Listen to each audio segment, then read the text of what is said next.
Poised. Okay, here we are. Hello, I'm Paula Guthit, co-founder and programmer at Cinema Detroit, an independent nonprofit art house theater in greater downtown Detroit. I'm so excited to welcome you to our discussion of Carmilla. Cinema Detroit has been closed since March 16th, but I'm still programming films for virtual Cinema Detroit. If you watch one of the films that's on that page of our site, part of your ticket cost comes back to us. Carmilla is one of the films that is now showing on Virtual Cinema Detroit, along with the documentaries John Lewis, Good Trouble, and Ella Fitzgerald, Just One of Those Things. And we also have the Sundance Film Festival short films program. Like other brick and mortar businesses, our theater has been hit hard by the COVID-19 crisis, and we need your support. You can help by contributing to the Cinema Detroit Relief Fund. Your tax-deductible donation will be matched dollar for dollar up to our match goal through the Michigan Economic Development Corporation's grant program. You can check that out later at patronicity.com/CD. I'll put a link in the YouTube description. And if you like what we're doing here, please take a look and donate or share the campaign. One last thing before I introduce our panelists, that is, this discussion is mainly for people who have already seen Carmilla. And there are going to be spoilers. So if you haven't seen it, bookmark this page, watch the film on Virtual Cinema Detroit, and then come back. Okay, let's get started with our panelists. Peter Marra holds a Ph.D. in English with a focus in film and media studies from Wayne State University. His work has been published in Film Criticism, Bright Lights Film Journal, and the edited collections Recovering 1940s Horror Cinema, Refocus, the films of William Castle, and Final Girls, Feminism, and Popular Culture. You can hear his reviews and opinions about the contemporary horror on the podcast Gay for Horror, which is available on Podtail, iTunes, and Spotify. Michael Wood has been a cinematographer for 25 years and has nearly 40 years of experience in the film and television industry. He has worked as a second unit director of photography on several productions with renowned directors, including Rush and In the Heart of the Sea with Ron Howard, Our Kind of Traitor, directed by Susanna White, Woman in Gold with Simon Curtis, Ali and Nino with Asif Kapadia, and My Cousin Rachel with Roger Michelle. Most recently, he worked with Marjane Satrapi on the film Radioactive, which was his fourth collaboration with cinematographer Anthony Dodd Mantle.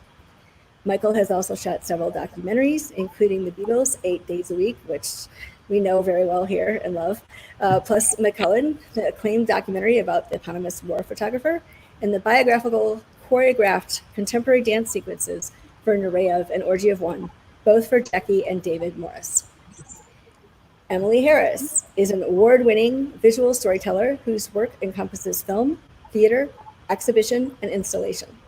Her work has been shown at major film festivals and museums worldwide, including Tribeca, Berlinale, Camera Image, the V&A Museum, Barbican, Visionary Art Museum, Art Brut Museum Lausanne, and the Prague Quadrennial. She has degrees from the Glasgow School of Art, the London Film School, and the National Film and Television School. She is a Berlinale Talent alumna and a full voting member of BAFTA, the British Academy of Film and Television Arts.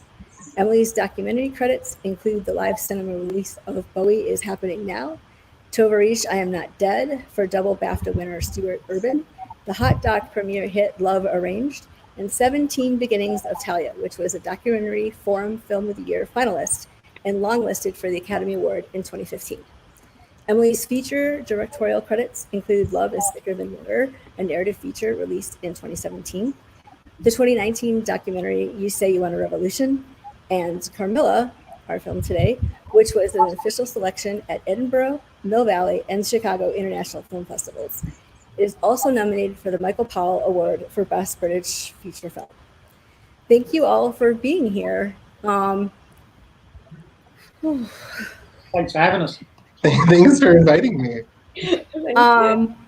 The first thing I'd like to say, and I know we talked about this before, but I want everyone to hear this, is the second I started watching this film, I was like, this needs a big screen. I want to show this on our real theater screen in our bricks and mortar cinema.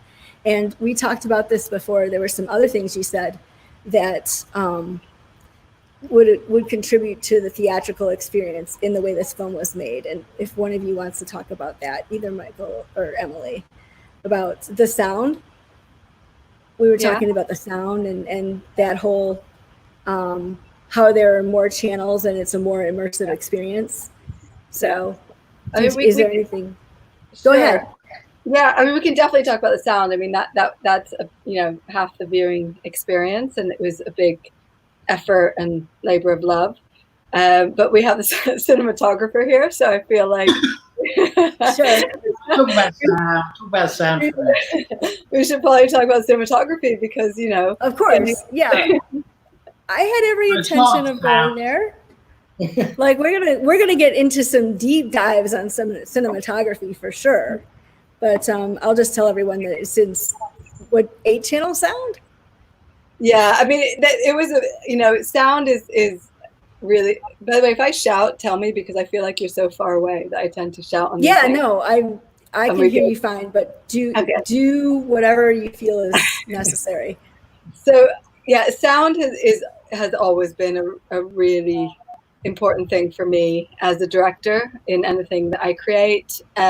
Whether it's exhibition or a cinema experience, I think that the sound experience makes it experiential. It makes it immersive. It brings the cinematography to life in a way that in varying degrees. So I think for this film, the intention was always the cinema and getting into that darkened room and in that immersive space. And the design, I don't know how much the viewers will have gotten. I genuinely have no idea how the virtual experience is with headphones, but the idea was that it was absolutely immersive.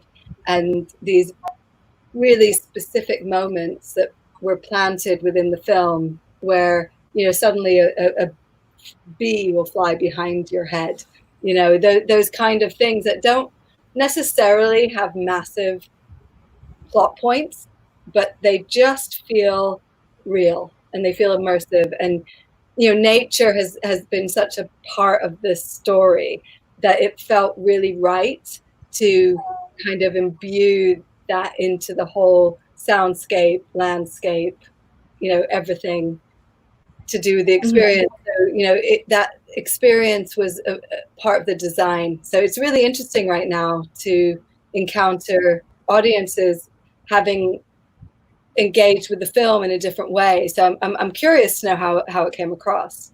Can I tell you? I feel like I can be the audience. Okay, that could be my role here. I actually just rewatched it with headphones, but because you recommended that to me, and so it's really great. I mean, it works well without headphones, but like there's a couple of things that you were talking about too, like the sounds of like the churning worms in the grass, or the sounds of birds that really have a kind of like a sense of presence in a sort of three-dimensional way. And then also too, we'll get to talking about how the images tell the story so clearly, but I think the sound I noticed, especially with headphones, like things like the arrival of Carmilla, the like clash of thunder, and then the sounds of footsteps, and then bells in the night, and you could almost watch that scene, without a picture, and you would know exactly what's happening. Yeah. And so both the sort of atmospheric use of sound, I think, is so really effective in terms of putting you in nature or making you feel kind of unnerved by the kind of mulching imagery. And then also, I think the kind of narrative use of sound is so effective because there are scenes like that arrival scene that you could play totally off of sound, like and you really do understand there's a crash, it's raining, there's footsteps, something's happening, right? There's danger. Like you can put together the scene from the sound. So that definitely works. I think even at home, even though we all wish we had a theater, I can say as an audience member, I definitely really appreciate all of that. And I didn't mean to not mention natural light, because obviously that's such a big part of this film. Do we want to go there now? Like, do we want to? Because I think it's just such a huge part of it. Yeah. Let's go. It's just amazing things you're doing. Candlelight, nighttime, beautiful backlighting. Just it is so beautiful, you know. And I just, yeah, I mean, let's jump in. We always, you know, it was always. I mean, as a cinematographer, it was a golden opportunity. It was always going to be a bit of a visual feast. But it, you know, it started. I mean, obviously, you know, purely technically, we had a very small lighting package anyway. So all the day exteriors, unlit day exteriors. But what we sort of made a decision with the. We made a decision, which we'll get onto. It's a whole separate part of the conversation. It's about the manifesto that Emily and I created at the start of the film. But part of it, one of the things on there was that how few film lights I'd used, which was sort of budgetary driven. But then it also became a fabulous challenge for myself as to, okay, one of the things on there was I'll limit myself to 2 film lights per scene, no more than 2 film lights. Obviously, thankfully, candles are practical, so I can use as many as I like. So yeah, and so Emily and I spoke earlier, and we said, okay, well, you know, we don't have obviously, you know, the first that's always renowned, but we don't need, you know, we don't need 0.7, you know, NASA lens, modified lens or whatever, because we can now rate the camera at 1280 ASA, whereas it's probably a 250 ASA. It's a perfectly practical thing to be able to shoot just with candlelight. Where you need more light in the room, because we only wanted to work with candlelight, I had these lights made. We called them. I nicked the idea of Harris Savides, my favourite DP, and I love Harris Savides. Oh no, he was a master. God rest his soul. I see that reference too. What's that? I see that. That was a name that I thought about when I was watching the movie earlier, because I always show that scene from Zodiac where he goes into the basement with my film classes. So yeah. Harris Savides is like for people who are watching, he's like a legendary cinematographer. Yeah, and he also going off the track a bit. And I always my regular gaffer Ian Barwick, who couldn't do this film, but we often talk about mud and the mud of the lighting that inspires us. Birth was the most muddy film, and I just love that mud. That's a slight aside. We have less mud in this film. But anyway, Harris on the yards, he lit all his candlelit things just with candles on a platform, bit of silver. So, and I could use as many of those as I wanted because they weren't filmed. So, yeah. Do we want to? I'm sorry. No, continue. You're right. What was that? I was gonna say, do we want to just clear? I'm just thinking if there's an audience, maybe we want to just jump in and say. So one of the things that Michael's talking about is limiting the number of fill lights, which basically means that fill lights would be used often to give dimension to the face or relative to the background. Wait, sorry. Actually, fill lights. You mean stage light? Actual stage lights. So you're saying most of the lighting is candlelight, right? In a lot of the interiors? Yes. And you would limit to 2 lights for how much light you could add other than natural light and candlelight. Is that the case? Yeah, exactly. Just for example, obviously a lot of the, even what looks like unlit day interiors. Yeah. It'd be motivated by a window, but I'd have 2 film lights. I mean, I hardly had anything on the floor, which is pretty much how I'd light anyway, as best I can. But is the window light natural light? No, most of it's augmented just because there wasn't. I mean, you're using the ambience, but then you're pushing it, which I think what I used on a great example of that is the scene of. Which I posted on Twitter today, I think, of the Carmilla in the bed, to get the light to focus, other than cutting it around her, to get the light to focus on her. That's a film light added to the ambient daylight. So yeah, two film lights and pretty much no fill light. Yeah, so can I ask? Oh, no, please go ahead. I was going to ask: let's talk a little bit about the manifesto. If we could, did it just include lights, things regarding the light, or did it extend to other aspects of the production? Tell us of this manifesto. I mean, there were certain things which obviously, I'm sure Emily remembers how I can't remember how it first came up, but we had certain things we were talking about that, you know, I mean, in my mind, I'm forgetting, but maybe the first thing that in my mind, the first thing we put on there were unmotivated lateral tracks. That's what always, to me, is one of my, nothing wrong with them if that's what you're into, but I'm really not into them. And I know Emily wasn't either. It's like the camera's it was always gonna be the whole nature of the film was how filmic how painterly we wanted to make it. And so you'd normally in 9 times, you know, painting is static. So it was always going to be a major part of the framing. And obviously there were certain things Emily already had in her mind very clearly before I came on board. I guess one of the early scenes that really stands out as, okay, this is unusual cinema is the scene where they're all having dinner. Which is an absolutely beautiful scene, and it's just one camera behind. You know, that was in Emily's head plan before we started. So it's always going to have that very painterly feel. As an aside, I have a bit of a reaction to I have a real thing about the camera. I don't like the camera drawing attention to itself, and cameras moving, crane shots, cameras moving. Didn't have the money for a crane anyway. But crane shots, cameras moving, unmotivated, it just draws attention to the camera, which I don't generally like, unless that's the vibe. Then you go with it. So it didn't sort of suit me. So yeah, I suppose the first thing for us was no unmotivated lateral. Camera tracks, the camera moves when the action takes it, you know.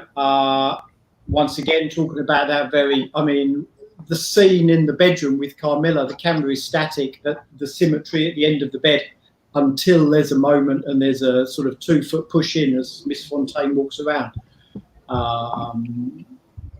And so, but it's a motivated move in. The person takes you in and it's moving forward into the story. And then, of course, the scene, the breakfast, the fabulous herrings, mackerel, buttering toast or whatever, buttering bread. It's an absurdly long static frame, which is breathtakingly beautiful. But then Lara comes in and the camera goes. So yeah, that was the first thing on the manifesto. I'm trying to think now, obviously, and it was budgetary driven, but I do need. I mean, it just freaks me out if you're a painter and you're sat in front of a canvas and you had to paint a picture. It's like it's all got to come from in here and you've got no real restriction. I find that would make me sweat, the fact that you've got unlimited time, unlimited, do you know what I mean? Unlimited imagination time, whatever, it doesn't cost anything. I need restrictions. And so sometimes you always have the given ones, budget, time, those are given to you. But it's nice to sort of augment that a bit. And so I knew I didn't have a big lighting crew. I had 3 guys, Eddie and his 2 young guys, all fantastic. But it's three guys going to a film is small. And I knew we couldn't have many lights. I said, okay, I'll limit myself to 2 film lights because everything is either going to be pushed through a window or it's going to be available light or it's going to be candle light. I'm sure Emily had a few in there as well. And walls. Walls was a big thing because, I mean, in the very first meeting we had, once again, you look at that image of Carmilla in the bed. That was all. The only way you can light those scenes is, and I said in the interview, I think, you know, I can only do this if we can paint the walls, because otherwise, you can't control the faces. I mean, we just look now between the dark wall behind me and the light wall behind Peter. Do you know what I mean? You can instantly create a mood by controlling the density of the background. So, to be honest, probably 40% of my lighting was painting the walls. And that was how I painted so much of the scenes, because you could control the density. So wall colour was on the list. Emily, give us something else on the list. I can't think what other things. I know you added a couple of yours. I can't think what Oh no, I got another one. Sorry, I've interrupted. Which is the painter thing as well, which is coming back to our references. One of my main references once we went into production was Rembrandt's self-portraits. It's just his face is just disappearing into the black, and Emily and I, once again, we both have a slight aversion to unmotivated hair and rim lights to give separation. And we just really felt that, which is why you wanted the dark walls too. The people were consumed in this house. They were a part of it. There was, it was very Marra and Miss Fontaine. They're sucked into this dark environment, and so, the black hair just disappears into the wall. I mean, and once again, I guess the best example is when the scene with Miss Fontaine coming in when she finds Lara with the book, and you eventually get that, what I think is quite a gorgeous shot of Lara's just face, and you know what I mean? There's just no information anywhere else in the face. Everything disappears. It's claustrophobic. It's just like the last thing in the world I'd want to have seen there is separation on her hair from the background. So that was on me. No unmotivated hair or rim. Yeah. It's definitely, you can tell right away how oppressive the environment is for her, and that it's quite like a prison. I think they were. Yeah. Sorry. They're also they were trapped there. You never get a sense. The house, you only see the hills. It's like everything is an enclosing trapped, which obviously makes sense when the girls leave. It adds to that, their escape from, the house is in this space, and then they're trapped in the house, and then their restrictions are trapping them internally, mentally as well. So for claustrophobic, it was. I wanted claustrophobic. I noticed when I was rewatching it today, actually, that shot, or I guess I re-noticed that shot where I think they're getting the letter that Charlotte is ill, and Lara is actually crouched looking out the window, and it almost looks like she's peering out of a cave. She's just in her home, but her home is so dark and so oppressive, and she's looking out into daylight. But the way that the lighting is set, it's the exterior light coming in is so effusively bright, and then the home is incredibly dark. So it really it looks like peering out of a prison cell, or it looks like peering out of a cave where it has this such a sense of there's something else on the outside that she just can't get to. And it's really beautiful. Yeah. She's not allowed to. She's not allowed to. She calls the devil with her left hand. Right. I mean, that's terrible. That is so bad. I mean, I know I'm assuming that's a real practice. It seems like it would be, because trying to change children's handedness is still going on. And I know it impacts their ability to read and speak and all of that. So that's so mean. I'm sorry, it's just so mean.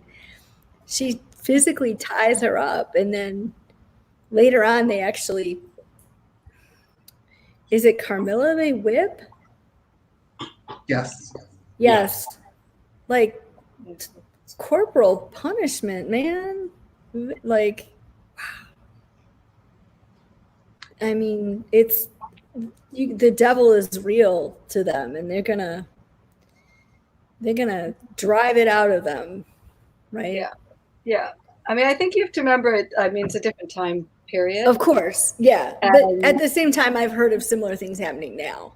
So similar things happening now. And actually, I remember when we interviewed editors for the film, one of the editors we interviewed had that experience of her left hand being tied behind her back. And it was really a powerful memory for her.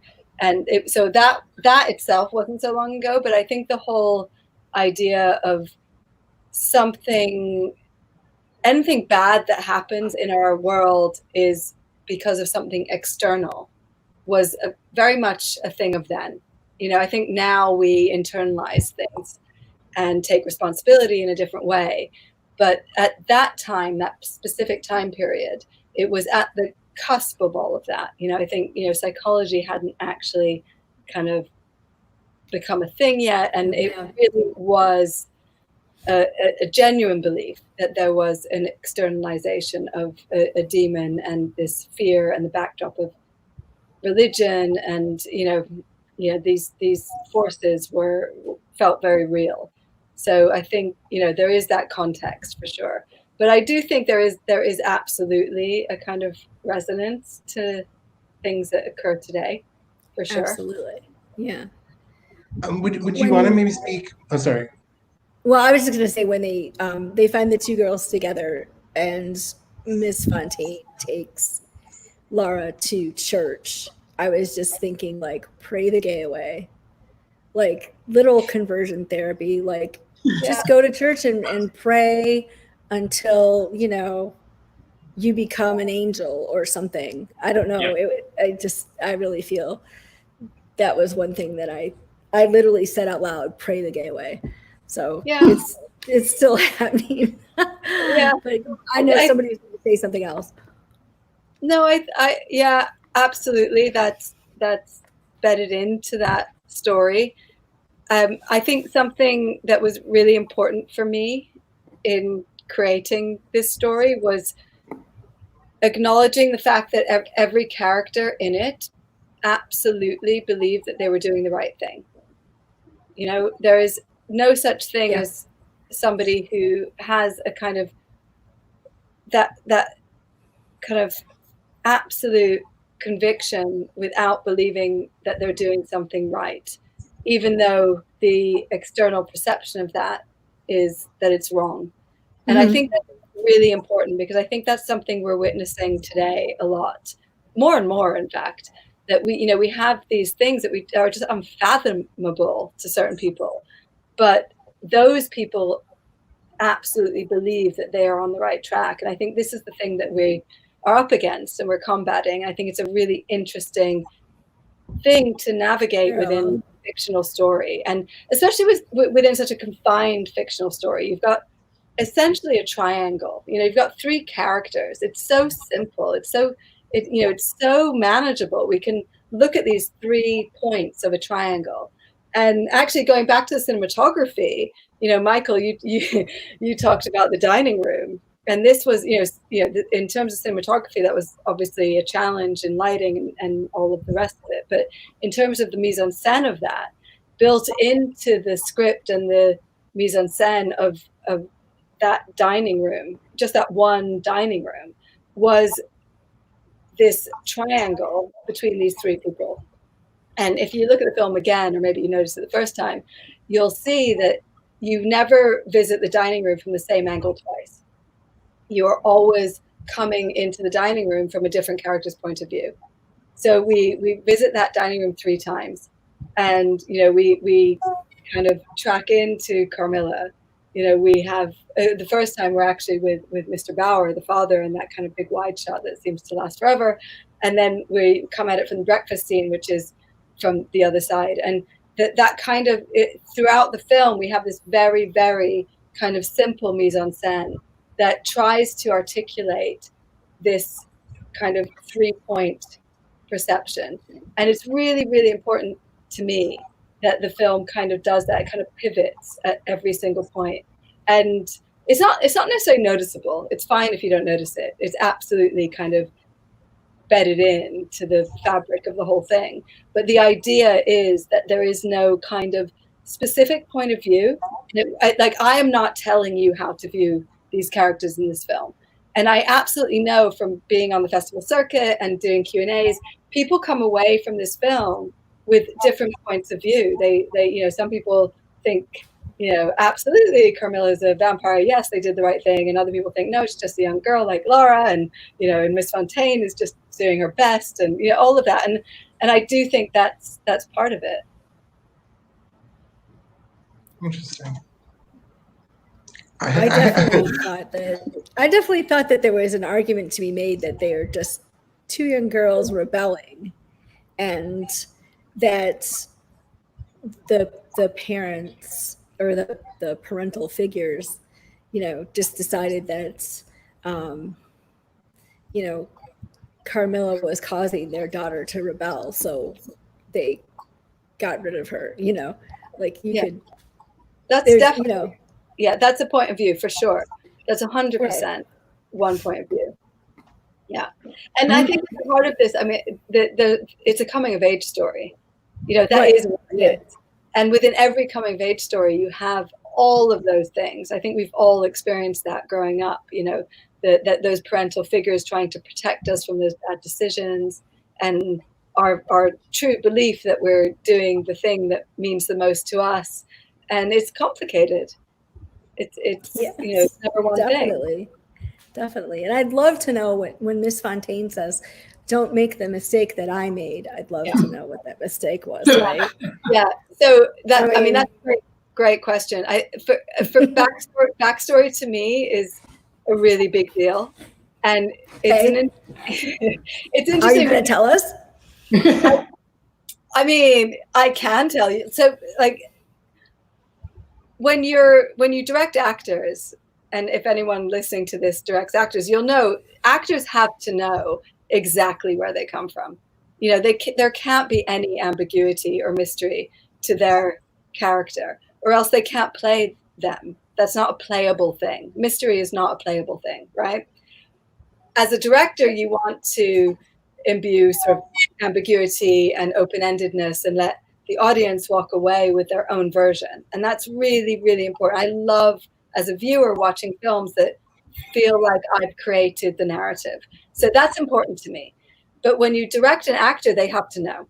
So Carmilla, for example, is a character who comes into this movie, and she's an absolute mystery. So how do you direct her when she doesn't know where she comes from? So she has an entire backstory. So I wrote 40 pages of script running up to her entrance to the film. So she knows exactly how she arrived there. And likewise with Miss Fontaine, she knows exactly what that is and where she came from. And, in those days, you don't become a governess. There's always a dark story, because you're unmarriable for some reason. So, so it's a really fun thing to play with, I think, for an actor. And even more fun for a director not to tell you what that story is. But I think you can see her. You don't have to tell me, I don't want to put you on the spot. No, you don't have to put me on the spot, but I just want to give credit to the actors, because I honestly believe that they have brought to the screen the truth. I think they know exactly what they're talking. They're not just saying lines. They know exactly what that means. Cool. I can't imagine. I would love to read all about it, but that's okay. I don't want to spoil it too much either, even for myself. So that would be, let's preserve the mystery, right? Peter, what else were we? Anyone? I know we talked a lot about different things. Well, I thought maybe we might. I had some notes about maybe we might think about maybe putting together those two things, because I feel like Michael offered us a lot of kind of technical background to what was happening on the set, but I also feel like one of the things that's really important about the movie, and Michael addressed this a bit, we talked about the need for motivation for all of the aspects of the movie, is that this really is a movie where the choices that happen on set in terms of lighting and camera movement are really intimately connected with both the plot and the thematics of the movie, so that each choice so for example, the use of natural light is yes, a practical choice, but it's also this incredibly beautiful stylistic choice, and it also connects to some of the themes. So for example, one of the shots that I talked about when I did a podcast review was, there's this, to bring it back to the idea of the triangle, there's a shot that's really beautiful where Laura is sitting by the window and Carmilla has her back toward the camera, and then on the other side of Carmilla is Miss Fontaine in the dark, right? And so there's this sort of, I feel like the play of light in relationship to the three characters, particularly the relationship between Light and Carmilla, is really interesting. And so I guess I'm sort of testifying at this point, but there is this element where Miss Fontaine, so I guess I'll sort of introduce what my thoughts are, and then maybe you could talk about them. But there is this way that Miss Fontaine is kind of chasing out the light, right? That Miss Fontaine literally says at one point, you're playing with fire, you're playing with the devil, which sort of doubles the effect of fire is the devil, or fire is something that we want to keep out. And to go back to Michael's beautiful cinematography, we have two primary sources of light. One is the window, which is outside the home, and then the other is the candle, which is this dim flame, kind of holding on to dear life inside the home. And so I guess one of my questions maybe for everyone is like, what are some of the ways that the practical choices, whether they were constrained by budget or whether they were, kind of like second choices even, but what were some of the ways that those practical choices mirrored for you some of what you hope people might get from the movie thematically? And this might go into those happy accidents. Oh, I love happy accidents. Those are my favorite stories. That Michael was I love when someone's like, we thought we didn't have it, we didn't know, we thought we'd have to refilm it, and then we watched it, and it was perfect. That's a really great story. Destiny. Yeah, it's a feeling of destiny. I mean, it probably doesn't happen nearly as often as when you work very hard on something forever, but it's like a cute, fun way of looking at the world.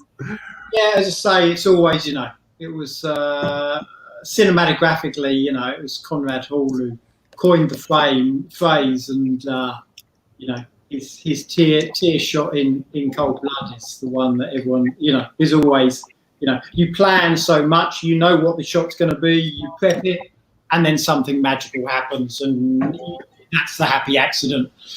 I mean, in relation to obviously, as we talked about, the light was always going to be funneled through the windows, and then it becomes, and once again, then it becomes about blocking the scene, and obviously you tend to stand back a bit at that stage as the cinematographer and leave that to the actors and the director. But you can often see something starting to materialise, that you can put people in a certain thing, and it adds drama to the scene by where you're placing people in relation to each other. And then sometimes you'll work with directors and actors and they'll say, no, I'm not doing that, go away. And sometimes it works. So that's how you can often, so looking at the lighting and creating a painterly scape, you say, okay, first up, you've got the dark walls, you've got the light coming there, and then it's where you place people within that. And like in that scene with Miss Fontaine, all you need to do is back her off because of the fall off of the light, and then the whole shot changes because she's just that little bit further back. And as far as it's interesting, the other one which I just remembered when you started when we were talking about the scenes, and you spoke about in your podcast, you spoke about the moment when we track into Carmilla. And there's the single candle. Yeah. That's how they meet, right? Yeah, and so there was, that whole thing, once again, Emily had that clear in her mind how she wanted to do it. Backtracking, I'll get to the happy accident part of that in a bit. So obviously the shots there, so going all the way back, we knew we were shooting HD. There's nothing unusual. You want to work with old glass with HD. It's a nice thing. So I tested a lot of old glass. I tested various lenses I'd worked with before, the Cooke S2s, Bautars, and I hadn't worked K35s, and I hadn't worked with these Kawa Cine Promenades, these lenses, they're Japanese 60s lenses. But so I did a test with my daughter. I went into the rental house and I got them all on, and I put them on, and she's walking around with the candle, and then all of a sudden she moved the candle right into the middle of the frame. And this absolutely perfect circle happened in the flare. It was the only lenses that did it. Others would give you a flare, but not that perfect circle, or you could see around the iris a bit. It wasn't perfect. It was the only one, and it's like, oh, those are the lenses. Those are the Carmilla lenses. It's just like... So it was an accident, but then you were able to apply the accident on set. Exactly. So then we could apply that accident. So it's interesting in what... And so we knew in that scene, Emily was very clear. It was going to play as a one-up. We were pushing in, it's back Carmilla, everything. But what you were saying about how the flare, even though everything was symmetrical, they were in the flare and Miss Fontaine was outside of it. So this is at the dinner, just for everyone who's watching, this is at the dinner table where they first sit down for that first meal with Carmilla, and there's a candle in the middle of the table, and it's really kind of it seems like the only major source of light, and then there's a flare in the camera lens that sort of like halos around Laura and Carmilla, which is like beautiful. Yeah, and so we knew we set it up where the candle was going to be and everything, but the way the flare was really in keeping the girls tied together was an accident. It's beautiful. It is. It's great. It's like yeah. And again, and that's like a great moment too, is like to go back to what I was saying, which is like, yes, it's like a visually beautiful image, and out of context it's just objectively beautiful, but also the sort of like the idea of the lighting creating the connection between them that echoes the fact that they are connected, whereas Miss Fontaine is isolated. Like the ways in which all those things work together, I feel like is what makes the movie extra special, because it's not just a beautiful movie, it's not just a kind of like a movie with depth and theme, it's like a movie that has visual aspects that amplify the depth of theme, which is like why I think it's brilliant personally. But yeah, so that shot's great. I'm excited that was like partially an accident. That sort of when I first saw it, my first thought was like, I really wonder if this just happened, and then it was like kismet. Yeah, as I say, the way the flare finally, because it is such a centric thing, but the way they ended up with the composition when we pushed in, because I think we just lose Miss Fontaine first as well. So the way it captured them, then that final part of the jigsaw was a happy accident. Yeah. And in relation to that, and see, I think I have lots of favourite things, but like like in the church is just like I think the church is absolutely wonderful, and Hannah just knocks it out of the park. It's such a, and so that comes down to something. Sorry, I'm going to backtrack again. I keep backtracking. One of the good things about this, which added to the whole experience, it's a very short schedule. We were at this manor house down in East Sussex. And I've just done a show in London where I think I was in the car just before Christmas, before we locked down. I reckon I was spending 3 to 4 hours a day in the car going to and from set, even though the location was London. The good thing about this was we actually all lived nearby, but there was a house on the estate that 4 of us lived in, the Mill House, Emily and I being 2 of the people living in this house. And it was just so fantastic. Apart from every day on set, I could be finishing my coffee and looking at my watch. No, it was only a 90-second walk to set. But during prep, we were all there. You win your battles in prep. We didn't have a massive amount of prep. We didn't have a lot of shoot, but we were all there. We're all on set. We've camped. You know what I mean? You're all on location, so you can plan. And for me, lighting-wise, it's an absolute dream, because you've got your sun path, you've got your things to work out what's happening with the sun, but I could just keep revisiting all the time, saying, I want to shoot this at that time, I want to shoot that. And, kudos to Alice, our first, shooting most of my requests she could fit into the schedule. And so the church, I'd wreck it a few times, and I knew in a half-hour window the sun would come in at a certain time, at the exact angle that I wanted it to come in to hit her, to hit Lara. So you plan. I mean, that's all available light in the church. You see that light from 2 angles, don't you? Are they? How did that work? Did you see the sun coming in? You see it from the side, and then you see it from like the profile. Is that how? It is. And so I planned. We knew we had, and we flew like the proverbial in there. We knew we had a certain amount of time we had to do it, and we had to get most of those shots. I think it was all right from the one from the back, but those other 2 angles. But one of the things that stitched us up a lot, it's by the coast, but in a valley where we were. The speed that the clouds were moving was unbelievable. We would be doing a day exterior, we'd be lining up, and there was not a cloud in the sky. Everyone would do stuff. 5 minutes later, it would be solid cloud. I mean, it was just coming in, it was moving so fast, and then it'd be clear again. Sounds like Michigan. Yeah, I mean, it was just absolutely. Problem here. I know, it was just like absolutely crazy. And so a lot of the time, it was a bit of a stitch up. But we're there in the church, and we're doing that scene. And so what I've done in prep is I've visited. I've said I need to shoot this. I think it's 11 a.m. or something. It was something like that. But the happy accident is these fast-moving clouds, and the light just comes out. I mean, it's just like you couldn't plan. I mean, yeah, you could plan it. You put up a huge light and have a massive rig out there, but that was just that's the sun. I mean, then that was just a happy accident. And then it was moving so fast. We got the same, we got the same gag on both angles. Yeah, that's what I was going to say. That's why I was really impressed that you managed to do it by accident, because I was like, I know you see it from two angles, so you had to get it twice. And it was, You didn't have to get it once, you had to get it twice. there was no, we shot the whole thing single camera. So yeah, it was just the clouds were moving so fast. And so that was a happy accident.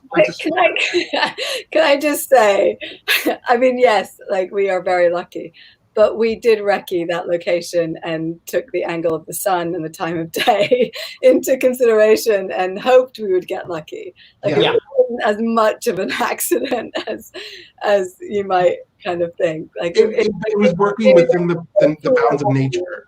Yeah, we knew if so we were going to get lucky, we had to go at that moment. We knew it. Yeah. And same with the hills and the mist and the fog, all of that stuff. You sort of make a kind of calculated guess, and you do a lot. When you work in a low budget film, you can get very unlucky. Let's face it. But if you're gonna kind of bank on luck, you better do everything you can to, put your work in. Luck. Yeah, make your luck. Make your luck. We recce'd, we knew time of day. Michael was amazing about knowing, about, how the sun kind of works and nature works. And, if we're going to get lucky, it's going to be at this spot in this hour. And I think you're understanding yourself a little bit, Michael. Yeah, in fact, and backtracking on that as well, it's double lucky because we're lucky with the way the clouds, when it came out, but we were lucky to have, we're talking about England in whatever time we shot that. I don't know what October. Was it all on lucky enough just to have sun? You know what I mean? And I had no backup plan for that. There were no big lights. I didn't have them on the show. So we were lucky. We plotted for the sun at the exact time, but then we had the clouds, which was the double happy accident. The cloud makes the magic. I just have one question. Was it all shot on location? Yeah. Because I think it would be, well, I'm not going to say anything that sounds ignorant. No, it was just to say, so it was all shot on location. And the majority of the location came before the script came. So I think that's actually a big part of the script is the location. So I knew where we were going to shoot this when I was writing. And I think that fed into it a lot because it's a character in the film, the location. Things like the church that you're talking about now is, it's an 11th century little chapel. And, there are murals on the wall that are from that time. And, that is an absolute genuine location. The house itself, we knew we had, and the grounds we knew we had. And I think it's credit to the production design, to Alex Walker, that she was able to have that at her disposal for a very long time. So we could absolutely decide that Carmilla's room was going to be a certain color. Laura's room was going to be a certain color. There's going to be an emotional memory to a color. So when we revisit color, we're going to feel that character. And it's so specific in that way. And we made a really purposeful choice never to use the color red in production design. It only comes about through blood or a ladybird. Like it doesn't exist in the tapestry or the walls or anything. And all of those decisions are really specific and a luxury when you have a location that you can adapt.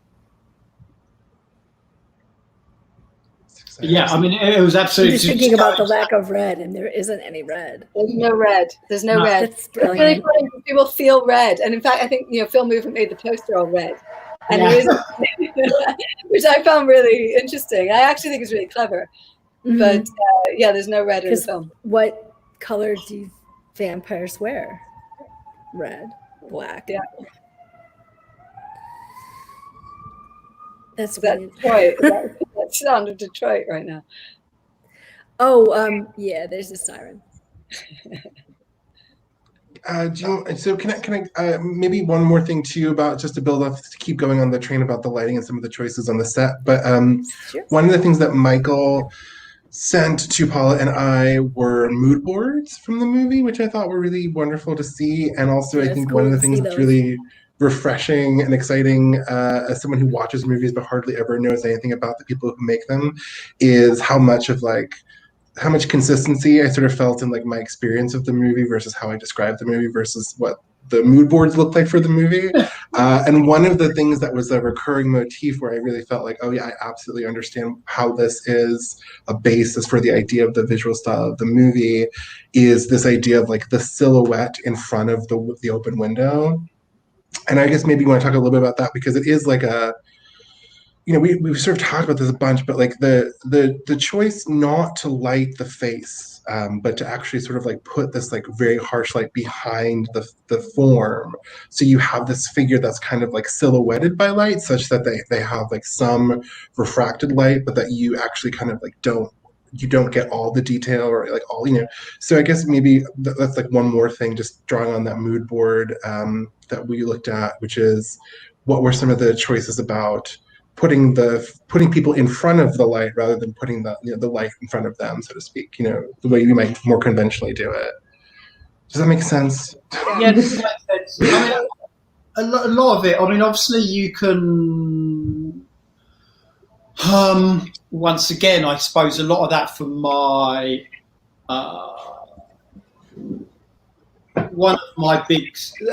One of the big things, and one of the reasons why I really responded to Harry Savides was his sea change as a cinematographer, from where he came and stuff he was working on. And he was the first person who I really believed lit a room, for me, emotionally, lit a room, and it takes place in there. So we were working in the environment. I mean, and a lot of the time it's like you don't always, you know, you don't always need to see everything to know what's going on, and so you can quite easily pick the best angle to tell the story, but also keep it photographically interesting. And obviously, you've got things with metaphors. When Lorna opens the windows and stuff, but you know, the moment when she gets the crucifix out from under the bed, it's like, you know, where else are you going to shoot it from? It's a beautiful shot. Do you know what I mean? Mm-hmm.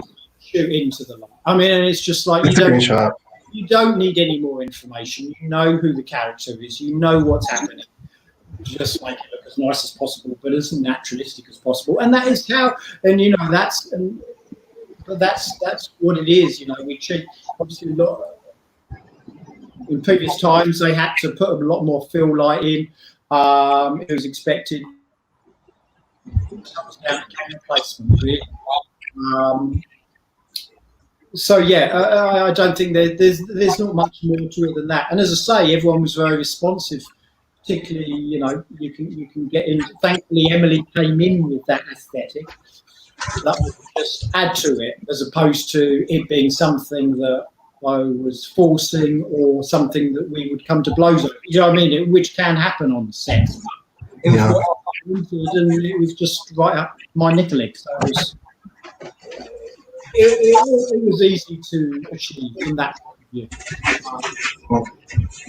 And as I say, it's the same thing that I could just keep going. You know, it's the same. The other fabulous thing, as I say, and I haven't, you know, I know on the manifesto I talked about. I don't know what I said about it earlier, but I said I can only light this film if I can paint the walls. That is an integral part of the lighting. The film. And thankfully, Alex Walker's fantastic production designer I'd worked with before, we love working together. She came on board, and so although I had a certain density I had a grayscale density that the walls had to consist of, couldn't be brighter than that, and had to reach certain densities in certain rooms at certain areas. As far as the emotion of the colour and throughout the house, that was all Emily and Alex working together and telling the story through the colour of those walls. I've said I want that density in CARMILLA, but then the colours with, you know, Alex and Emily working. I think I've gone off on a tangent, but I just wanted to say that in relation to the colours were nothing to do with me, just the density. So you said you painted the walls. Is that what you said? Yeah. The only way I could light this film, and I if I hadn't been able to paint the walls, and obviously a lot of old houses, you look at good friends with Adriano, who does The Crown.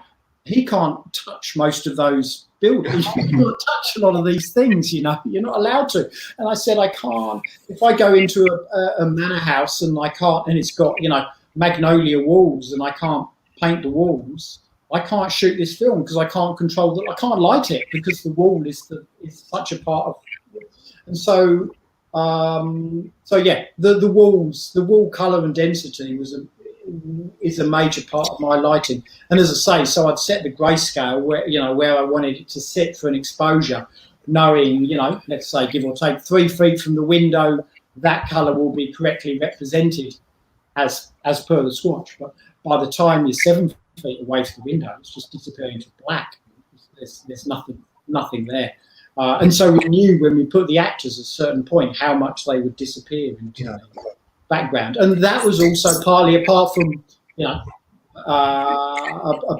brilliance from that Alex brought into that. We were all on set, we were all living there. You could just keep revisiting these things. You could just keep paint the section, have a look. Oh, quick, no, change it. Other than we run out of money, I run out of paint money. But so Magnolia is white. Magnolia, just to clarify. Like cream. Cream. A light color. Yeah. So you were darkening the color of the walls, just to everything clarify. Had to be dark. Okay. Right. For you to get the shadow and stuff. Is that part of the idea? Yeah. There's quite a few shots where the hair just blends into the background. I think that's right. Okay. Just clarifying for those at home. And so, you look at me compared to Peter, it's lit. Do you know what I mean? It's nothing I'm doing other than turning lights off, not putting lights on. But it's the colour of the wall. So, Alex and Emily lit that part of the film. Yeah. Just maybe emphasize for the audience some of the, like if you notice in the shots where the silhouette of the hair of the actor just like completely sort of it almost disappears into the paint of the wall. So that's kind of what we're talking about, where you have this kind of you really have, it's just interesting, but you sort of like, to go with some of the glow of the candle, you have like the face maybe, but you sometimes don't have the whole silhouette visible. And one shot that I pointed out that I thought was really fascinating is the one where Miss Fontaine is like having this very dominating energy. Well, the one. One of the shots where not Carmilla, and Laura is like given like a sliver of space in the frame and it actually keeps getting smaller, and to the point where you basically can only see a bit of her face and the entire like silhouette is gone against the blackness of the walls and the sort of body shape of Miss Fontaine. So like it really the performer and then also I think the background are kind of working together to kind of like make her smaller, so to speak. Yeah. And I think that's a great example of the kinds of things that you're talking about there too. Yeah, exactly. And there's a lot of ways, and a lot of the time you go, well, a lot of the time you say, okay, well, I just want to see a little bit of separation, so I'll put in a fake hair light or whatever. It's fake. It's not, it's not natural. So we wanted a very heightened natural, I suppose, in simplistic terms. Yeah, absolutely. That comes across for sure. Like a very painterly version of natural light, for sure. Yeah. So that was the plan.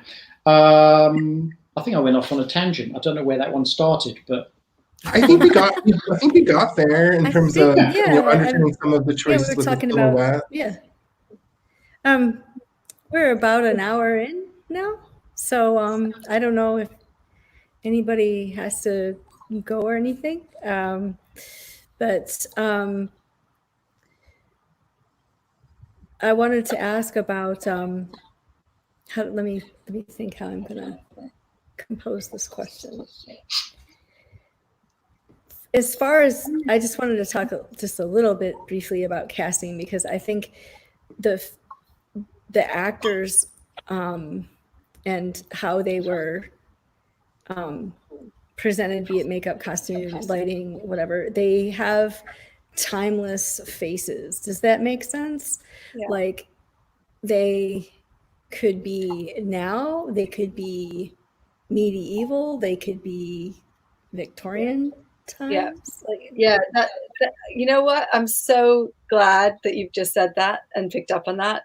Honestly, that was such a genuine origin for the casting, because when I was working on the script and the sort of kind of visualization of the whole thing, one of the things I was looking at was a lot of paintings. Paintings was an origin for this whole kind of aesthetic. And you know, I mean, this is probably a really cheap, embarrassing thing to say, but you know, you start with Google. You know, I was looking at a lot. You know, I wasn't. You know, I go to museums a lot too, but you start looking on Google and you look at paintings, and I arrived at some paintings that I thought were modern day, but made to look like a certain kind of Renaissance or a time period of the past. And what it turned out to be was actually just kind of zoomed in shots, because the nature of the internet is you have these kind of zoomed in shots that end up somewhere and you've landed on them. And what amazed me was they really, really looked like, to me, teenagers today, but they were actually genuinely paintings from the 1800s and earlier. And that was absolutely a starting point. I just really, really wanted to make a period film that had a closeness and a way in that felt like you could access these people as if they were today, and this kind of timelessness of a face. And I do think those girls have that. I think it's something I was looking for in the casting. You know, they had to have a different essence to them. You know, there's a kind of worldliness and a you know, kind of quality to Carmilla that Laura can't have. You know, she's has a plainness and a different kind of look to her that they have to kind of work with one another and against one another. And but yeah, that definitely was a thing, this kind of timeless look. I'm glad I picked up on that then. I noticed today too. Sorry. No, I think it was just done very well, and you, like, Laura looks younger almost because she is so innocent. You can tell that Carmilla isn't quite so. Yeah, she's a little more. She's definitely a lot more worldly. She's very confident as well. Yeah. Whereas, you know, Laura's been with Miss Fontaine so long that she just, you know, isn't. Well, she's been molded by one person. She's been molded, right, by one person, and and she doesn't. She's never been without that person. Yeah, and I think, you know, when you're in a you know, imagining being 15 in a day without the internet and the, you know, or magazines or whatever it might be, she's never ever seen another person like her, you know, of her own age. Yeah, it's really sad. It's intense. And yeah, I think, you know, it was hugely important. I remember telling the producers when we sort of embarked on the whole thing that if we don't find those two girls, we're not making this film. Like that was, you know, that was my bottom line. That was it. We had to find them. And which is a really weird thing for producers, because they schedule and, you know, you work towards deadline. But it was really scary. You know, there's a certain point where you just don't know if you're going to find, and then you find them separately, and then you put them in a room together, and they don't have the dynamic that you want. So, you know, you not only have to find them separately, but they have to have that energy in the room together. And if they don't have the energy, you would go back to the drawing board as far as back to the drawing board, which we did many times. It was actually a very, very long casting process and an exciting one. And they're discoveries. So you can't just call a casting director and say, we're looking for X, Y, or Z. You know, you know, these girls haven't done anything before. So yeah, super exciting. It's important to have, I would imagine, actors of the same age. I don't think you could have someone older playing younger in this situation. I don't think that would work. There's a threshold, I suppose, but you can tell. Yeah, I bet, definitely. Can I just add in? I was looking at online today, and I found out that the magician is played by an actual illusionist. Is this the case? Oh wow! And how did that happen? You were one of the few people to actually ask about that, which I'm really grateful for because it was such an effort. But nobody asks about the magician. I was just curious because I googled his name and I was like, oh, he's not because he's not on IMDb. Yeah. And I was like, well, who is this person? And then I found out it's not an actor; it's an actual illusionist. So That's for awesome. some reason, I just got very gung ho about having an actual illusionist in this film, and I had this idea in my head that there was this door-to-door sort of salesman magician guy who's sort of selling tricks door-to-door in this time period where being a magician is really dangerous because they're so religious. If anyone thought you were actually an illusionist in real terms, you would probably be kind of burnt at the stake in some form. And so I kind of loved the idea of this guy kind of going door to door and Laura kind of having a weird infatuation. And it's this whole kind of backstory that I built that nobody picks up on, but it's there. And then kind of taking it a bit further, I really loved the idea that there would be absolutely nothing on screen that couldn't be done in camera with illusion. So there's no real CGI, the sinking into his chest, like all of these, and the egg and everything. If you look, there's no editing. I mean, poor Michael, it was really hard. And, it was something I was really, really gung ho on. And it's funny because the producer's like, you do realize, Emily, that, film is an illusion. Like, and so it was this kind of really backwards thing where, you kind of create illusion on screen, but you make sure that there is no editing and it's absolutely. So, yeah, so I spent a while kind of auditioning illusionists, which I thought probably the best thing I've ever done in my life. I think I'll just do it anyway. Auditioning illusion, honestly had the best fun ever. And there was actually someone in the States I really, really wanted to use, but it's a low budget film and it kind of became disproportionate. So we found somebody more local who is Scott Silver, who's Scottish, and he worked really hard to create those illusions. And I love too, one of the things I was thinking about today too is the fact that even the illusion, so we didn't really talk about flowers, but flowers are kind of a motif in the movie, and even the illusion is built around flowers. So that even this little detail of this small subplot of the within the movie has this reference to a larger theme. I think is really careful and beautiful. Yeah. And then I just want to, before I forget, you mentioned there's no digital. Is the final shot? No, is there not a digital effect on that final shot and the reflection in the water? Okay, so yes and no. I mean, okay, so I'll let Michael talk more about that. But yeah, I have to say he absolutely hates I guess you guys disagree. I would love to hear about this because I was fascinated by the ending and the final shot, and I'd love to know how it happened and what it is. I mean, I'd written it into the script, so it was something that was an idea on the page, and it wasn't easy to achieve. It's multiple plates. Michael can talk you through that, but you have to kind of film the same thing many times and kind of layer them. But I mean, it's essentially it's nothing you couldn't really achieve in the past, without digital technology, right, Michael? Like you could just film that on several plates and just overlay it, and that's it. That's right. Yeah. That's all we did.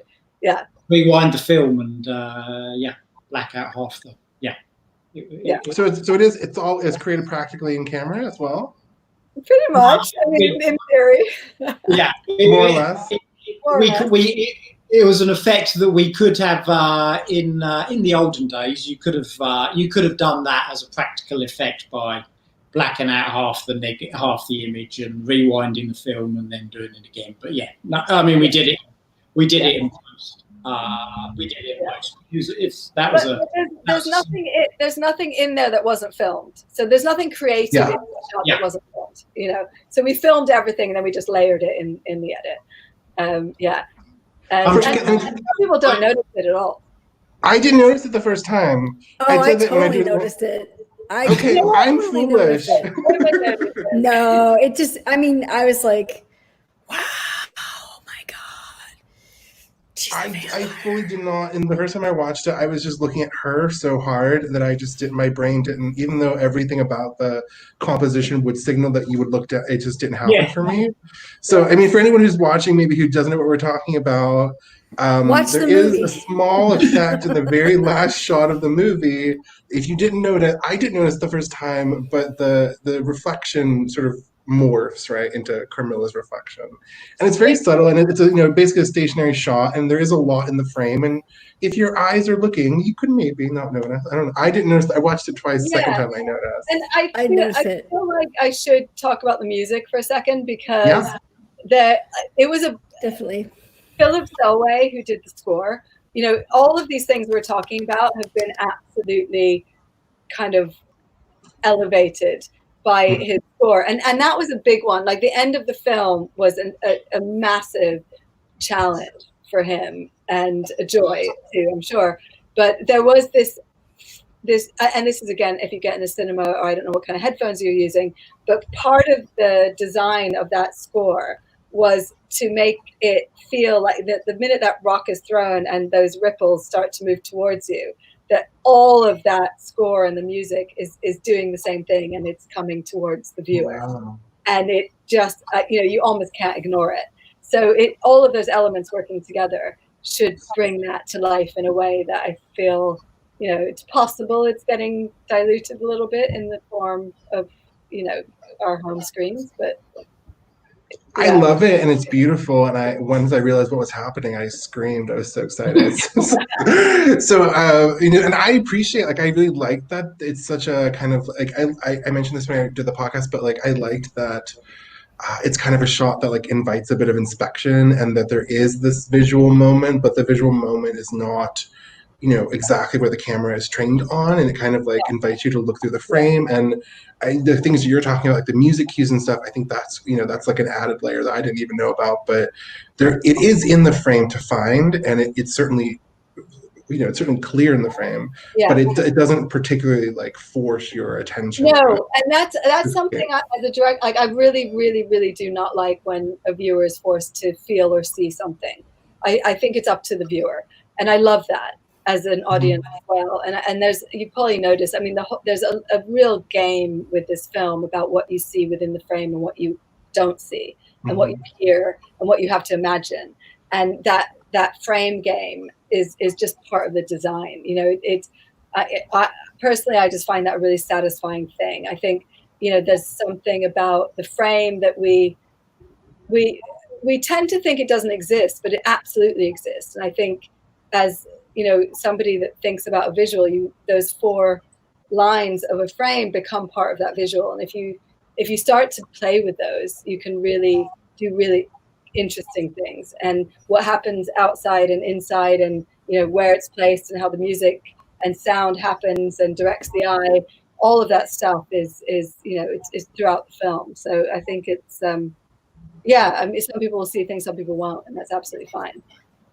I think it's all part of the subtlety and understatement of this film that makes it so brilliant. Oh, thank you. And it's so rare that that you aren't handed everything, and it leaves a sense of mystery and sort of ambiguity that it is many things. And from the lighting to the music, nothing is ever, to the costumes, to the sets, nothing is ever overdone. It's very subtle. Oh, thank you. Yeah. It also You're really very benefits welcome. rewatching because I've watched it 3 times now. And every time I watch it, I find new things, or I'm like, oh, I didn't hear that line, or I didn't notice that sound effect, or Yeah. I actually didn't realize what was happening in the video. So I think this Or is like different an looks incredibly people give each other, rewatchable movie. Yeah, like the different small moments of glances, like performance, like picking up on details, and there's even like some small characters, like the stable man is like not someone that I really clued into a lot, and then by the third time I was like, oh wait, there's this whole other character. Like there's small things that, and those, so you can, I think, watch and rewatch it, and actually it really benefits rewatching, which is part of the outcome of those choices that are more subtle. Yeah, there's a lot of subtle choices. And I think I also just want to give credit to John Bright because you mentioned costume, and I think he is somebody who really informed the look of the characters in that way, because he was one of the first people to come on board actually, and he listened to how I imagined the characters, and he was the one who said, "But you've written a script set in the 1800s, but you're describing people who don't live in the 1800s," and so he actually changed the entire time period of the film. He said, if you want that subtle, soft look, you have to set this in 1780, 1790, because costumes didn't exist the way you're imagining them in that time period. I think all of those details, just the real kind of, the attention to detail that every single head of department paid to this film. Michael for cinematography, but the costumes with John Bright, and the color walls with Alex, and all of those things. I think really do add up, and whether you notice them or not is absolutely irrelevant. I think it's just that kind of you might real. not consciously notice it, but it contributes as a whole to everything, to your overall experience. So I would say that they definitely, all of that does matter. Yeah. In the grand scheme, like even if you're not conscious of it, it was honored. Very, yes. Yeah.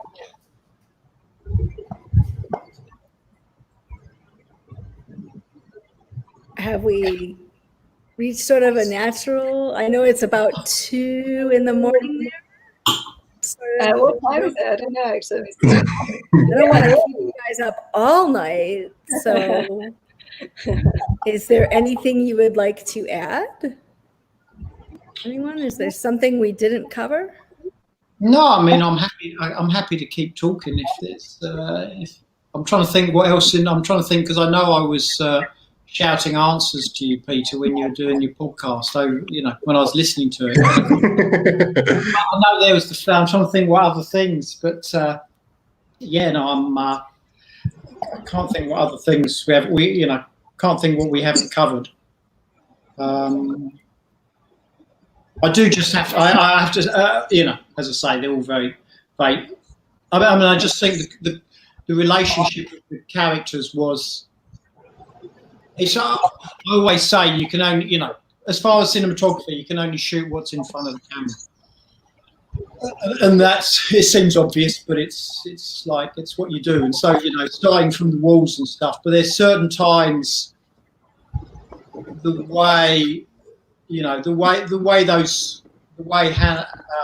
Hannah and Deborah, what they gave me to create the sensuality film. And I think we spoke about it before, but still the scene that makes the hairs on my arm stand up is the moment when they exchange blood in the rose garden. And it's just one of those moments. I mean, the relation, and once again, I'm not really lighting anything there. I had to put something over the top because it was raining. It was a horrible, cold, wet night. But it's just those two. It's a classic case if you just stick a camera at it, and then from the happy accident, what they would do. It was just like, oh my God, it's so sensual.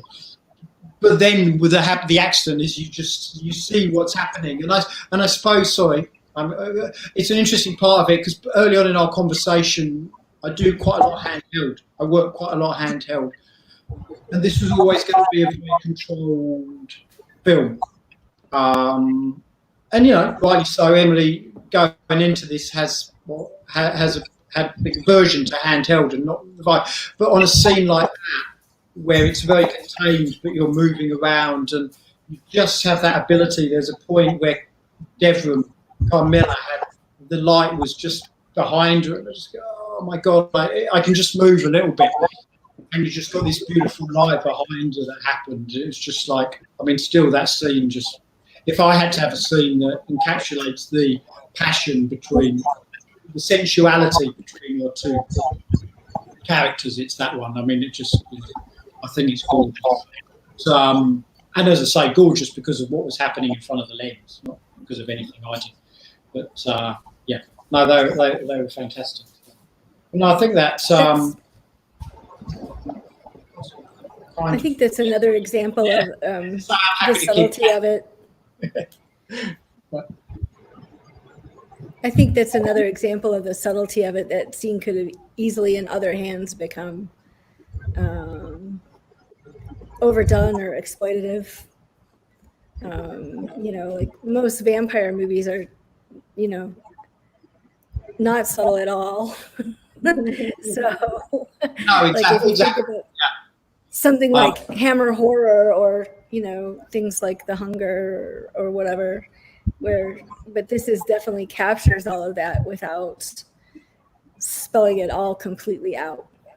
Yeah, I mean, as Emily was saying, it's the amount of unsaid it's stuff, lovely. You know, read behind the lines, and I just have to pay credit to the fantastic and most gorgeous Julie Kendrick on that, our makeup designer, because I'm there doing this thing and we're all in the rain and it's the last shot of the day pretty much, but there's a point where she pricks her finger and we were doing it as a continuous take, so I'm like, I'm doing all this and Julie and she's behind me ready to, you know, leap in because there's no cut in it. She has to come in and put the blood on the finger at the right moment. I think, I can't remember, right, I moved the camera, but it's all, I think it's, I can't remember how it ends up in the edit, but it was designed pretty much for most of it as a single shot. And so, you know, throughout the film, I mean, Julie, I mean, her work was fantastic, but that in particular, she's just like trying to squeeze in around me. And it was a very, as I say, it was raining, so we had, and the biggest we had was 12x12, so I threw that over the top, so we're all wedged into this tiny little, trying to stay dry in this tiny little bit of rose garden. But yeah, it was worth it. It was worth it. It was all worth it. It was worth it.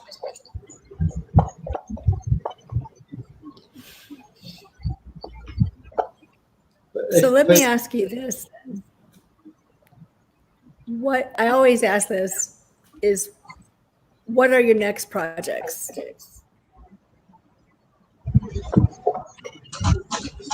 Who are you asking me? Either of you, Emily or Michael, and Peter, if you want to talk about yours. I don't know. I know we're in kind of an odd time, but I mean, it's been a funny thing because I've had 5 things coming out this year, but I've got nothing on. So, you know, my next projects, I've got a show that's coming up on Showtime soon, and then I've got a film which I'm very happy with, very avant-garde film coming out, a contemporary dance version of A Christmas Carol coming out at Christmas, which is very slightly unusual. I'm very, very happy with that. So, but yeah, I haven't shot this year. This is, you know, I've been a cameraman for 25 years. I haven't shot a frame this year, and I doubt I will. So, you know, there's going to be another whole glut before we have anything to come out. Because it's a strange time for sure. No one's shooting, you know, nothing is being made. I mean, people are starting to go back now, but a lot of shows are going to get shut down again. There's going to be a so no, at the moment I'm doing 2 things still to come out this year, but nothing. Emily? I mean, I agreed. It's a strange time because we don't know when we can shoot again. You know, it's for someone who, you know, is developing projects. I guess it's a good time because you can take a step back and write. I've written another script, working on this actually, and yeah, and just sort of looking at. I mean, I think I am quite fascinated by coming of age, but I think coming of age happens at different points in our life. So I'm at the moment really fascinated by middle age as a second adolescence. So my new script is sort of focusing on that, on middle age as a kind of forging of a new identity at that point in your life. And I kind of think that's what happens. And I'm really enjoying investigating that and looking at that. And yeah, and I think just it's yeah, I hope I get to make another film. God knows, you know. You never know. Oh, I'm sure you will. Like, I'm sure you will. Like, I don't know even my plans. We've done 2 drive-ins, and I don't know when the next one will be. And it seems like I'm not sure when we'll ever be open. So I share this sort of, instead of knowing where I'm going every day, it's a little bit, you know, it's a strange time in our industry for sure. Like, yeah, it's weird not being able to put stuff in the calendar. I should say, I have another film that's at Sonoma International Film Festival on August 2nd. So if anyone wants to log on to that, that's completely different. But just yeah, we definitely want to support your future stuff, obviously. For the festivals, you know, and the cinemas, yeah, for sure. Yeah, if you want to send me info, I'll put it in the description on YouTube here. And, it's very not the same audience at all, but yeah, it's right. Was this your first? I looked through your IMDb and everything I could find about both of you online. I think this was, correct me if I'm wrong, because I do make mistakes. This was your first horror film? Yes. So yeah. I mean, the thing is, I never. Oh, look at your. Sorry, I've been talking too long. It's over. No one's listening. Everyone's looking at Kevin. Yeah, he was being so patient for so long. Oh, no, I saw him earlier. I was like, was that Kevin? Oh, so cute. Yeah, he's sweet and friendly. And I didn't have the heart to lock him out of the room. Oh, no, those gingers are little love bugs. Yeah, they're very sweet. Sorry, what's your so yeah, we're talking about whether this your experience with horror. Yeah. To be honest, I didn't realize I was making a horror. I was sort of surprised when that label was attached to it. I don't really buy into genre. I buy into stories and characters and try and make them as real as possible. And then other people attribute genre to that. Yeah, I think that's a good point, because is it really horror? It's more of a mystery thriller, fantasy, romance. Yeah, it's you're right. Yeah, it's true, and I didn't mean to try to box it in like that, but no. I think it's a natural thing to do. I think you know, I think there's one festival called it a supernatural romance, and another festival calls it a horror. Like, I think it's absolutely fine. I think the big danger with films, especially indie films, when they kind of just do their own thing, is managing an expectation, because I think literally the only reason you don't like something is because it doesn't meet your expectation. So if you go into this expecting big kind of jump scares and horror, you're going to be disappointed. But it's not because it's a bad film. It's just because it didn't meet that. Right. Hello, Kevin. Sorry. I'm sorry. Yeah, so You're totally fine. I think that's the thing with this film in particular, especially coming from underlying material that people know. They have an expectation attached to it, and I think combating that has been actually a battle that I didn't expect. I mean, I was going to say too, like, as someone who works in horror, you know, like, I agree with you totally. And one of the things I do a lot on the podcast, unintentionally, is constantly advocate for films that are different. And I try to talk a lot about expectation, and, you know, there is an expectation of what contemporary mainstream horror is, and it is a sort of, you know, marketing genre-based approach, which is every 10 minutes something will scare you, like almost like a comedy. Every 10 minutes you'll laugh, every musical every 10 minutes someone will sing. Yeah. And so I think I totally sympathetic to that position, because I'm, as someone who works in horror, really disappointed some of the times by the user reviews on platforms and things that are available to people on the internet, because they basically are saying this film is different than what I'm used to, therefore it's bad. And some of that is, you know, just like honest kind of just, you know, naiveness to the effect of like, well, I've sort of been predisposed to this particular kind of thing, and so therefore this is not that thing, and therefore this isn't good, because everything I know that's good looks like something else. But also to just add to that, you know, within horror, like, I'm personally always advocating for a really broad kind of like intersectional approach to horror that brings in all these different, a lot of my favorite horror movies this year are very much not contemporary mainstream horror movies. A movie like Swallow, which is like a melodrama that's sort of mixed with horror.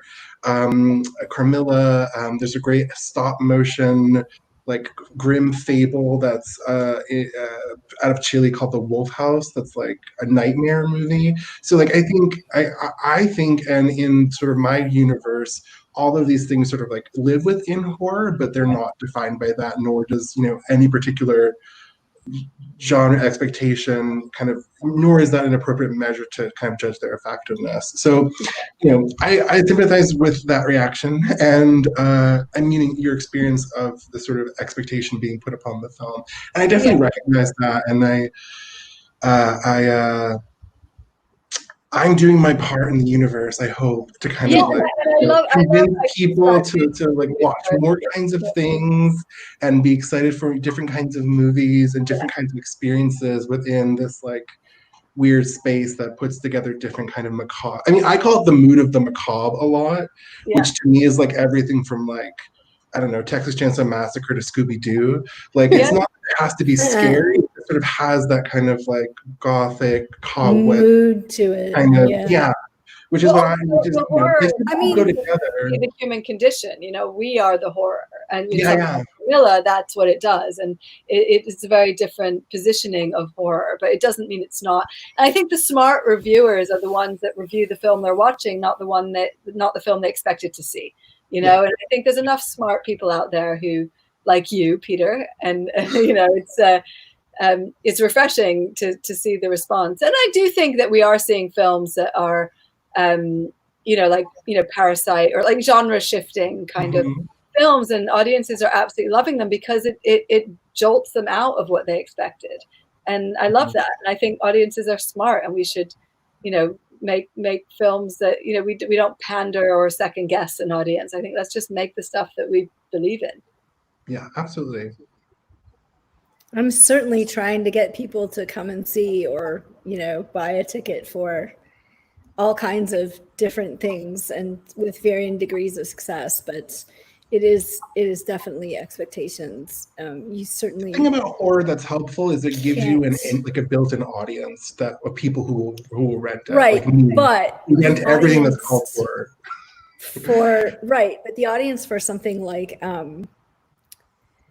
what was our last horror that did really well? Okay, so maybe like the audience for something like Us might not be the audience for something like Carmilla. You know what I mean? Like there's a different. So you definitely have to. I would say that a distributor like Film Movement wouldn't distribute Us. Like I think at a certain point we're trusting who's putting the stuff out there. So you follow as a programmer, you start to get a reputation, a certain taste, and I think that's what becomes the kind of force. So people look at you, and I think that's where your responsibility lies. No pressure.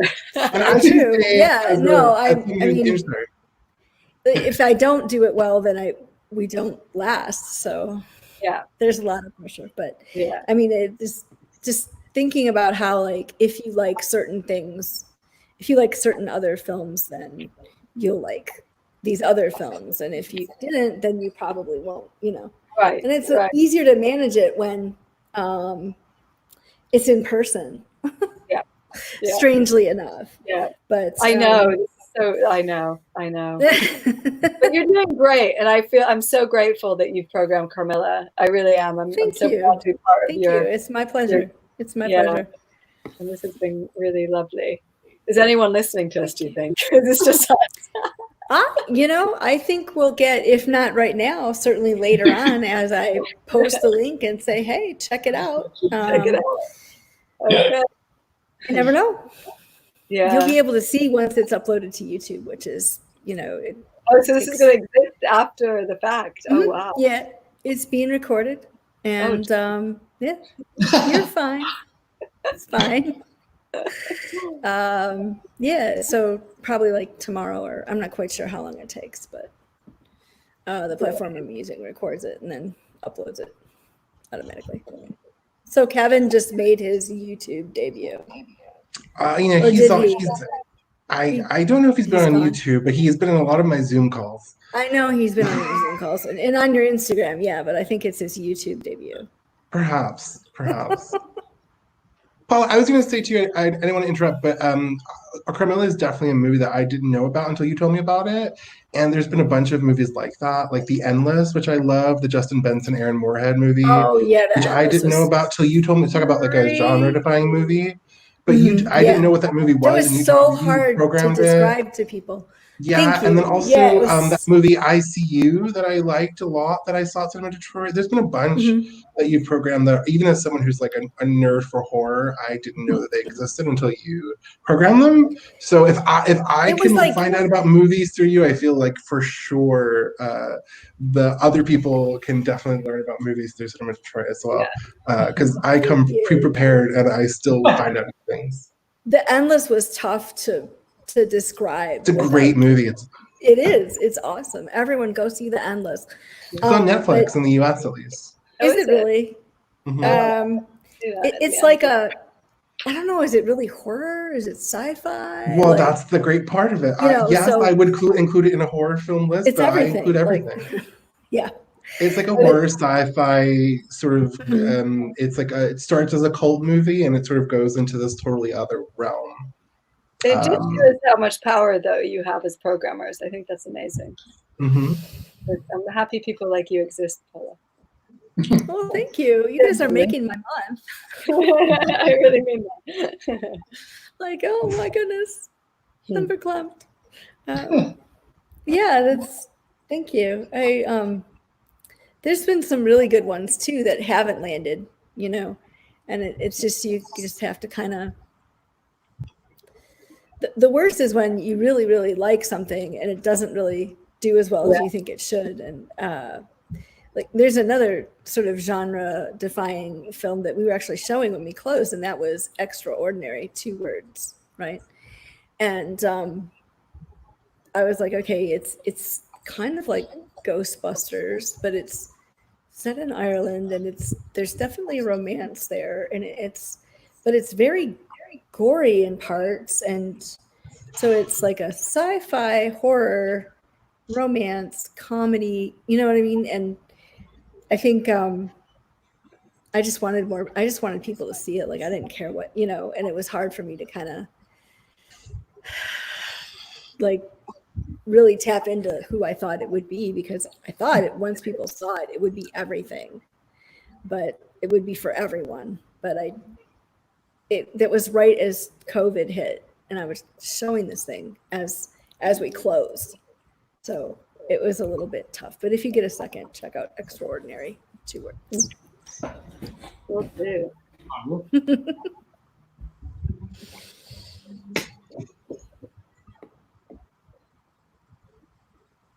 Anything else? We've all I don't want to, Yeah, we reached the pause. Great. It's got to be quite late. But thank you both for joining us so late you're both in London? Yes. Yes. It's now 2:13 a.m. Yes. Wow. So we really appreciate this, and it's been great. We'll definitely, I'm gonna keep showing Carmilla, and this chat I think will go a long way to getting people to want to see the film. If they haven't seen it yet and they see this, I'm sure they're going to want to. So, because this is all very, tantalizing behind the scenes stuff, which I love. And I really, really appreciate your time. And Peter, thank you for being the initial connection. Yeah. And for being such a loyal customer of Cinema Detroit over the years. Thank you for inviting me. I'm very happy to talk about. I do this whether anyone is here or not, which is what a podcast is. Which is when you talk when no one's here and you just talk to the walls and you record it and you put it on the internet. So that's an interesting way of describing podcasting. I mean, what is it? You're just talking in a room and pretending right? someone's listening to you. I just never thought of that before. So I do this alone, and so it's nice to have company. And thank you. I mean, thank you obviously to Emily and Michael. This movie is lovely, and I love it. And I will do my best in the universe to proliferate Carmilla in all areas and avenues. And Amen. you know, getting people to watch it, you know, and whenever it ends up into different parts of the internet, I'm sure in the next few years, I'll keep trying to remind people about it. Oh, thank you. Definitely. I do hope you see it on the big screen, though. Leona, everyone hopes that with their films, but I hope if it's ever available, I will do it for sure. It would be so wonderful. Well, you better come here because I'm going to do it. I think Paula, Halloween. Are we still up for a Halloween screening of Yes, Paula? we are. Yeah. Great. I'm and there. even people, maybe it can become almost like a Rocky Horror. Like, we can have people dressed up like Miss Fontaine, like telling everybody off and stuff. I don't know. Like, there's a lovely cult following for Mrs. Danvers, especially among lesbians. I was just, that's the Rebecca. She's our Mrs. Danvers. Parallel. Now and forever. I mean, she's like,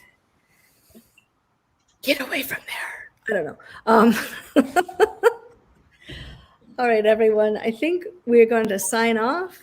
Thank you. Fantastic. Well, thank you so much for having us. And your thank you. Bye. Take care. Bye. Thank you so much. Yes. Take good care. Thank you. Take care.